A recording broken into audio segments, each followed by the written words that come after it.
Salam sejahtera bagi kita semua. Sahabat Ruang PC, kita telah memperingati Minggu Palma. Batin kita seakan menuntut sesuatu, pikiran kita kosong menerawang, haru karena Tuhan Yesus hadir untuk kita memberikan kisah cintanya sampai ke kayu salib. Masa Prapaskah berlangsung sampai hari Kamis dalam pekan setelah kita merayakan Minggu Palma. Hari Kamis pagi dalam pekan suci Paskah disebut Kamis Suci dan petang harinya disebut Kamis Putih. Dalam pekan suci, gereja merayakan misteri keselamatan yang diwujudkan Kristus pada hari-hari terakhir hidupnya, sejak ia disambut dengan gegap gempita memasuki gerbang Yerusalem. Dengan perayaan Ekaristi saat petang Kamis Putih, gereja mengawali Tri Hari Suci Paskah dan peringatan perjamuan malam Kristus bersama para rasul, yang juga malam di mana Tuhan Yesus dikhianati karena cintanya kepada kita manusia. Tuhan Yesus mempersembahkan tubuh dan darahnya dalam rupa roti dan anggur. Tuhan Yesus mempersembahkan seluruh hidupnya kepada Bapa dan para rasul sebagai makanan dan minuman. Tuhan Yesus juga menugaskan para rasul untuk mengenangkannya dengan menggantikannya dalam imamat sebagai persembahan kurban.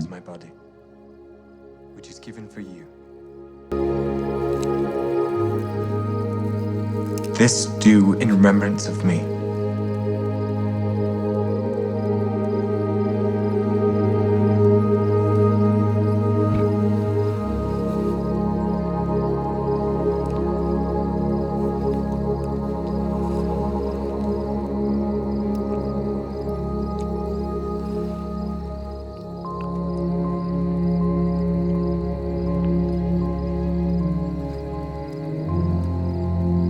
This cup is the New Testament in my blood, which is shed for you.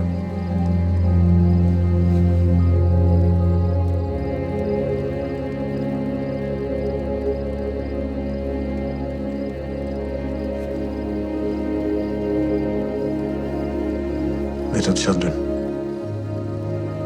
yet a little while I am with you.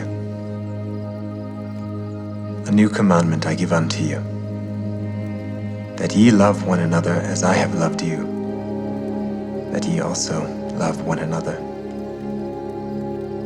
By this shall all men know that ye are my disciples, if ye have love one to another.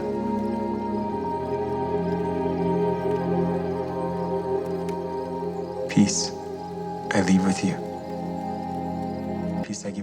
Dalam Kamis Putih, Yesus menetapkan Ekaristi, imamat para rasul, serta perintah kasih persaudaraan. Sebelum perayaan Ekaristi, tabernakel hendaknya dikosongkan, karena Ekaristi baru terjadi di saat diberlangsungkannya Ekaristi saat itu. Jadi sebelum perayaan Ekaristi diberlangsungkan, tentu belum ada sakramen Maha Kudus.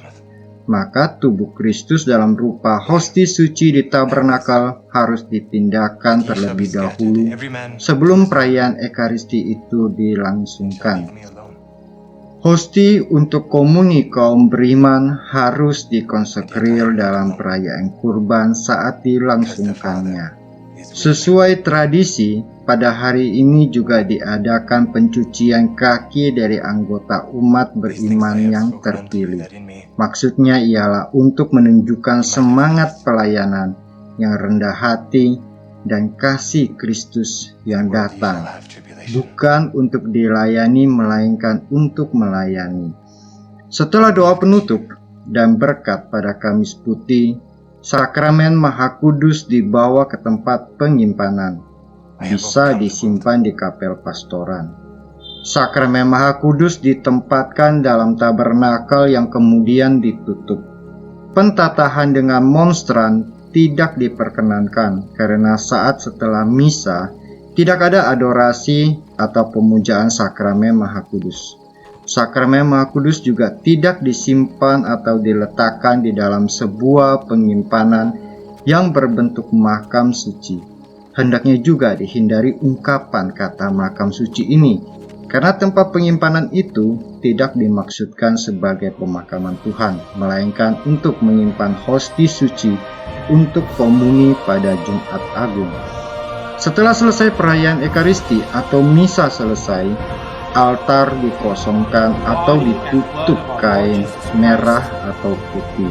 Hendaknya adorasi dibuat setelah misa Kamis Putih selesai, bukan saat doa penutup atau di ritus penutup. Adorasi ini atau semua kegiatan yang lain akan berakhir tepat pada pukul 00 dini hari, karena sesaat lagi kita akan mengenang Tuhan Yesus yang wafat di kayu salib. He took bread and giving thanks broke it and gave it to his disciples, saying, "Take this, all of you, and eat of it.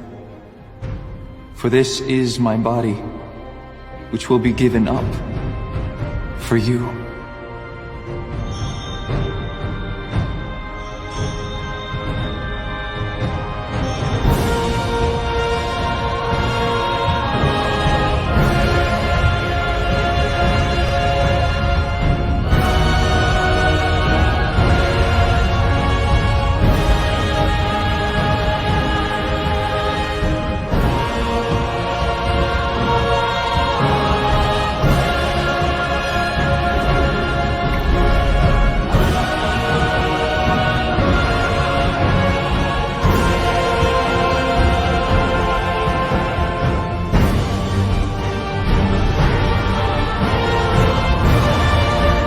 Semoga kesakralan perayaan Kamis Putih yang juga kita rasakan melalui perayaan liturgi akan mendorong kita kepada kasih yang sejati, ketulusan dan kesetiaan, akan selalu membarui hidup iman kita. Semoga kita semakin beriman, semakin terlibat, dan semakin menjadi berkat bagi sesama.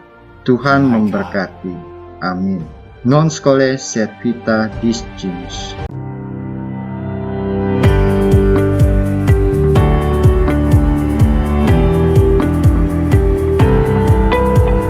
Bagi sahabat Ruang PJ yang baru mampir di sini, jangan lupa subscribe dan aktifkan lonceng notifikasinya.